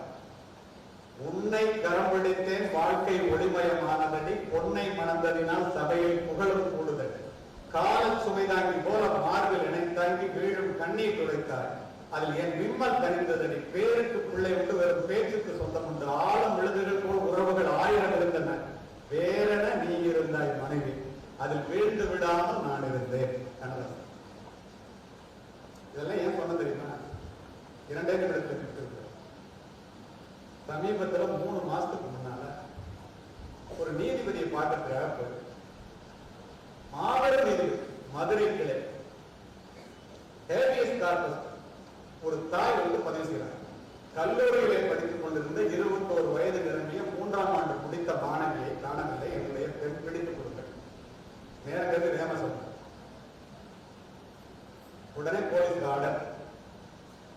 24 மணி நேரத்திலே போலீஸ் கொண்டு வந்து இருக்கிறாங்க. ஒரு 2 வீலர்ல கொண்டு வந்து இறக்கணும். இப்ப பாத்தீங்கன்னா இந்த ஹேர் கட்டு, ஸ்டைலு, பேண்ட், கிழிச்சு இந்த மாதிரி லெவலில் வரும். அந்த பொண்ணு பயங்கரமா படிக்கிற பொண்ணுன்னு எல்லாரும் சொல்றாங்க. இது அங்க உள்ளவங்க சொன்னது, நான் சொல்றேன். கொண்டு வந்து இறக்குவாங்க. அம்மா அப்பா 2 பேர் கோர்ட் நினைக்கிறாங்க. கோர்ட் நிரம்பி வெளியே தேய்த்து கதலைங்க நிஜம் 10 பாத்திரம் தேய்த்து தன்னுடைய பிள்ளையை படிக்க வைத்த ஒரு தாய் தன் மகளை காணவில்லை என்று நீதிபதியின் முன் சொன்ன காரணத்தினால் அவர் அந்த நீதிபதி சொல்ற எங்கம்மா போனா உன் அம்மா தவிக்குது மாதிரி அழுதழுது முதல்லாம் இருக்கு உங்க அம்மாட்ட போய் பேசு எனக்கு 21 வயசுக்கு மேல ஆயிடுச்சு எனக்கு கல்யாணம் ஆயிடுச்சு நீங்க அதெல்லாம் கேட்காதீங்க சட்டப்படி எனக்கு கல்யாணம் பண்ணிக்க உரிமை இருக்கு யார்கிட்ட ஹைகோர்ட் அவர் அப்படியே பார்த்துட்டு அந்த அம்மா தலையில அடிச்சுட்டு பார்த்தத சொல்லி என்கிட்ட பேச வேண்டாங்க செங்கல் சூழல வேலை பார்க்கும்போது கீழே வந்து இடுப்பு எடுப்பு புரிஞ்சு போய் இந்த பொண்ணை படிக்க வைக்கிறாரு செவத்துல லேடர் ஏணி சாத்தி வைக்கிற மாதிரி சாத்தி வைக்கிறாங்க அவர் என்ன ஏசுனாரோட சிறுவையில நிற்கிறாரு அப்பதான் பாருங்க ஒரு மனுஷன் நிற்கிறாரு அவங்க அப்பாட்ட பேசணும் திரும்பவே இல்லை நாங்க போறோம் ஜட்ஜி பார்த்தா போலாம் அந்த செக்குவில போய் ஏறி உட்கார்ந்தா 2 பேர்ட்ட ஒரு வார்த்தை பேசணும் ஜட்ஜி ரொம்ப மனிதாபிமானம் ரொம்ப நல்ல மனுஷன் எனக்கு தெரியும் கேட்கிறாரு சாப்பிட்டீங்களாமா அந்த அம்மா இப்படி வாயால பேச சத்து இல்லாம இப்படி காமிக்க 3 நாள் ஆச்சு எப்படிமா ஊருக்கு போவீங்க மாட்டுத்தாவணி பஸ் ஸ்டாண்ட் மதுரை கிளையில நடக்கு மாட்டுத்தாவணி பஸ் ஸ்டாண்ட்ல போய் பிச்சை எடுப்போம் சார் இந்த மாதிரி பொண்ணை பெற்றதுக்கு வேற என்ன செய்ய சொல்றீங்க உடனே பைப்ல கை விட்டு 2 500 ரூபாய் போட்டு அதை எடுத்து கொடுக்குறாரு அவர் பணம் கொடுக்கறத பார்த்தா கோர்ட்ல இருக்கிற அவ்வளவு பேர் பையில இருக்கிற பணத்தை எடுத்து கொடுக்குறாங்க பரிதாபத்தை பார்த்து 52,500 ரூபாய் சேர்ந்து அந்த அம்மா வாங்கவே மாட்டாங்க கட்டாயப்படுத்தி அவருடைய உதவியாளர்களை போட்டு போய் சாப்பிட வச்சு அனுப்பிட்டு வாங்க நடந்து படியில இறங்க முடியல அந்த தந்தையார் எங்கே போய் கொண்டிருக்கிறோம் எதற்காக உங்களுக்கு இந்த கல்வி தாயிலிருந்து தான் தலைமுறை தொடங்கு ஒவ்வொரு தாயும் ஒரு வரலாறு மகளிர் தினத்திலே ஒருங்கிணைத்துக் கொண்டிருக்கிறது மாதா வயவெளிய வாழா ஒரு நாள் என்கிறார் பாரியா மாதாவை ஒரு நாளும் மறக்க வேண்டாம் என்கிறது உலகினில் அன்னையும் பிதாவும் முன்னறி தெய்வம் என்கிறது கொன்றை வேண்டும் யார் இல்லை என்றால் இந்த உலகத்தில் நீ பிரவேசித்திருக்கவே முடியாதோ யாரை இழந்து விட்டால் நீ திரும்ப பெற முடியாதோ அவருடைய மேல்தான தாய் பலவீனத்திலும் பலவீனமாக 10 மாதம் முடி சுமந்து புரண்டு படுத்தால் கூட உனக்கு வலிக்குமே என்று உனக்கு வேண்டியதை உண்டு தனக்கு வேண்டியதை வெறுத்து நீ பிறப்பதற்கு முன்பே உனக்காக இறைவனிடத்திலே வேண்டிய ஒரே ஒரு உன்னதமான ஜீவன் இந்த உலகத்தில் உண்டென்றால் அது உன்னை பெற்ற தாயன்றவே யாரும் எப்போது உணர முடியுது நீ போனா உன் வீட்டுக்கு போய் அம்மாட்ட கேட்க உனக்கு என்னமா வேணும் பெண்கள் கேளுங்க ஒரு நல்ல பையனை பார்த்து உன்னை படிக்க வச்சு வேலை கேட்டு அவனுக்கு கையை பிடிச்சு கொடுத்து செத்து போயிடுவாங்க நீ உங்க அப்பாட்ட போய் கேட்ட உனக்கு ஒரு வேலை கிடைச்சுன்னா அண்ணன் முடியும் இதுதான் தாய் இதுதான் தந்தை உண்டாக்கி பாலூட்டி வளர்த்த தாயை உமையவள் என்று உணர்கிற உணர்ச்சி கட்டி பாருங்கள் கண்ணை விளக்காக்கி கையை தொட்டிலாக்கி ரத்தத்தை பாலாக்கி வளர்ப்பவள் தாய் ஓலை குடிசையிலே ஒழுகும் மழை நீரை குழந்தை மேற்படாமல் காப்பதற்காக ஒவ்வொரு தாயும் தன்னுடைய உடலை கூடாரம் நீங்கள் நினைத்திருப்பீர்கள் மழை நீரால் அல்ல தாயுடைய கண்ணீரால் வீட்டிலே சோறு சூடாக இருந்தால் நீங்க எல்லாம் சாப்பிடுங்க சோறு நல்லா இருந்தா அப்பா சாப்பிடுங்க சோறு மிச்சம் இருந்தால் மட்டுமே உன்னை பெற்ற அம்மா சாப்பிடும் வெளியிலே போயிட்டு வீட்டுக்கு வருகின்ற பிள்ளை மழையில நினைந்து வந்தால் கொடை எடுத்துட்டு போய்க்கூடாதுன்னு அப்ப கேட்க ஏன் மகளிர் தினத்திலே மகளிர் மேம்பட்டவர்கள் என்பதை நான் விளக்க வேண்டும் அல்லவா ஓரமா ஒதுங்கி இருந்து வராண்டா ஏண்டா வர்ற மழையில வேண்டி வர்ற அண்ணா பிள்ளை பெற்ற தாய் உன்னுடைய நனைந்த தலையை தன் புடவை முந்தானையால் துடைத்து இந்த பாலாய் போன மழை என் பெண் வெளியிலே போகும் போதெல்லாம் பெய்ய வேண்டும் என்று மழையே தெரியும் அவர்தான் தாய் அப்படிப்பட்ட தாய்மார்கள் கிடைத்தது இந்திய பிள்ளைகள் தான் மறுக்க முடியுமா அவங்களால் கோடிக்கணக்கான யூதர்களை கொன்று குவித்த ஹிட்லர் கூட 2ஆம் உலகப் போருக்கு பின் தன்னைத்தானே துப்பாக்கியால் சுட்டுக் கொண்டு இறக்க வேண்டும் என்று நினைத்த போது நண்பர்களே தன்னுடைய தாயுடைய புகைப்படத்தை மார்பிலே வைத்து துப்பாக்கியால் சுட்டுக் கொண்டு நாற்காலிலே சரிந்து கிடந்தான் இதே மண்ணிலே தமிழ் மண்ணிலே தஞ்சை மாவட்டத்திலே பூம்புகார் நகரத்திலே சோழ பேரரசர் இங்கே பணம் கொடுக்க பெரிய பட்டினத்தார் புறவப்போலம் கொடுக்கிறார் மக்கள் மறிக்கின்றார்கள் கவலைப்படவில்லை மனைவி மறிக்கின்றால் கவலைப்படவில்லை பெற்ற தாய் வந்து ஒரே நிமிடத்திலே முடித்தது பெற்ற தாய் வந்து நின்றவுடன் என்னை மறுத்து விடாது துறவுக்கோலம் வேண்டாம் என்று சொல்லிவிடாது உன்னுடைய வார்த்தையை என்னால் மறுக்க முடியாது ஆனால் நீ எதற்காக மறிக்கிறாய் என்று எனக்கு தெரியும் உன்னுடைய ஒரே பிள்ளை நான் உனக்கு ஈனக்கிரியை செய்யாமல் இந்த பட்டினத்தான் பூம்புகாரை விட்டு போக மாட்டான் இது சத்தியம் என்று தாய்க்கு சத்தியம் செய்து கொடுத்தவர் சத்திரத்தில் தங்கி பிச்சை எடுத்து உண்டவர் தாயினுடைய இறப்பு செய்தியை கேட்டவுடன் பதறி அடித்து சுடுகாட்டிற்கு ஓடியவர் தாயினுடைய உடலை பச்சை வாழை மட்டையிலே வைத்து உருகி உருகி பாடினார். 2-3 பாடல்களை சொல்லுகிறேன் ஒரு நிமிடத்திலே. இதை கேட்பவர்கள் யாரும் உங்களுடைய தாயை புறந்தள்ள மாட்டேன். தமிழ் நன்றாக புரிந்து 2 திங்களாய் அங்கமெல்லாம் வந்து பெற்று பைகள் என்ற போதே பைகளெடுத்து செய்ய 2 கைப்புறத்திலிருந்து கனகமுளை தந்தாலே எப்பிறப்பில் காண்பேன் பெற்று வளர்த்து பாலூட்டி சீராட்டி வளர்ந்த தாயே செத்து போட்டிய உன்னை எந்த பிறவில உன்ன மாதிரி அம்மாவை நான் பார்ப்பேன். எல்லாரும் கண்ண தொடங்கினீங்க. எது நிகழ்வானதோ அதுவே மகிழ்வான. முந்தி தவம் கிடந்து 300 நாள் அளவும் அந்தி மகளாய் சிவனை ஆதரித்து தொந்தி சரிய சுமந்து என்னை பெற்ற தாயார் தனக்கோ எரிய தளமூட்டுது. வட்டிலாம் தோன்ற தட்டு வட்டிலும் தொட்டிலும் மார்பேலும் தோல்பேலும் கட்டிலும் வைத்தன்னை காதலி முட்டை சிறகலிட்டு காப்பாற்றும் தாய்க்கோ விறகலிட்டு தீ மூட்டுவேன். விறகுல கூட நெருப்பு வைக்க முடியலன்னா உள்ள இருக்கிறதா உங்களெல்லாம் சின்ன பிள்ளையா இருக்கும்போது அம்மா குஞ்சுறாங்க. அரிசியோ நான் இடுவேன் ஆத்தாள் தனக்கு வரிசையிட்டு பார்த்து மகிழாமல் ருசியுள்ள தேனை அமிர்தனை செல்வ திரவிய பூ மானே என்று அழைத்த தாய்க்கு அள்ளி இடுவது அரிசியோ கொள்ளிதனை வைப்பேனோ பூசாமல் முன்னை இட்டத்தை முப்புறத்திலே பின்னை இட்டத்தை தென்னிலங்கையில் அன்னை இட்டத்தை அடிவயிற்றிலே யானும் இட்டத்தை மூழ்கவே என்று கதறினார். தாய் தேடி சோறு நின்று பல சின்ன சிறு கதைகள் பேசி மனம் வாடி போட்டிக உணர்ந்து பிறர் வாட பல செயல்கள் செய்து நிறைய ஓடி கிடப்பருவம் மீறி கொடு கூற்றுக்கிறையினத்தில் மாயும் பல வேடிக்கை மனிதரை போல் நான் வீழ்வர் என்று நினைத்தாலும் பாரு. வந்தோம் காலேஜுக்கு சும்மா அனுப்பிட்டு இருந்தோம். 4 வார்த்தை பேசணும். யாரை பத்தியாவது புறம் பேசணும். 1 to 5 என்ன தெரியுமா? ஒரு பொண்ணை கல்யாணம் பண்ணிக்கிறது, 2 குழந்தைகளை இருக்கிறது, ஒரு 3 bedroom வீடு, இஎம்ஐல வாங்கிக்கிறது, 4 wheeler காரு, பேங்க் லோன்ல இஎம்ஐல வாங்கிக்கிறது, 5 digit சம்பளம், இஎம்ஐ கட்டியே தெரிஞ்சு. அதற்காக கொடுக்கப்பட்டதெல்லாம் உங்களுடைய வாழ்க்கை. பிறப்பு ஒரு சம்பவமாக இருக்கலாம், இறப்பு ஒரு சரித்திரமாக இருக்க வேண்டும். நீ ஏழையாக பிறந்தது உன்னுடைய குற்றம் அல்ல. ஏழையாகவே இறந்தால் நிச்சயமாக அது உன்னுடைய குற்றம். இங்கு அமர்ந்திருப்பவர்கள் எல்லோரும் எல்லாமும் பெற வேண்டும். உங்களிடத்தில் இல்லாம இல்லாத நிலை வேண்டும். எனக்கு வாய்ப்பு கொடுத்து என்னை தொடர்ந்து அழைத்த சாந்தி சுரேஷ் அவர்களுக்கும் வரதராஜன் அவர்களுக்கும் துரைசாமி அவர்களுக்கும் வந்திருக்கின்ற ரொட்டேரியன் அத்தனை பேருக்கும் சாதனை பெண்மணிகள் அத்தனை பேருக்கும் இவ்வளவு குண்டூசி கொடுத்தாவோட பின் டிராப் சைலண்ட் என்று அமைதி காட்ட மாணவ செல்வங்களுக்கும் நன்றி கூறி விடைபெறுகின்றேன்.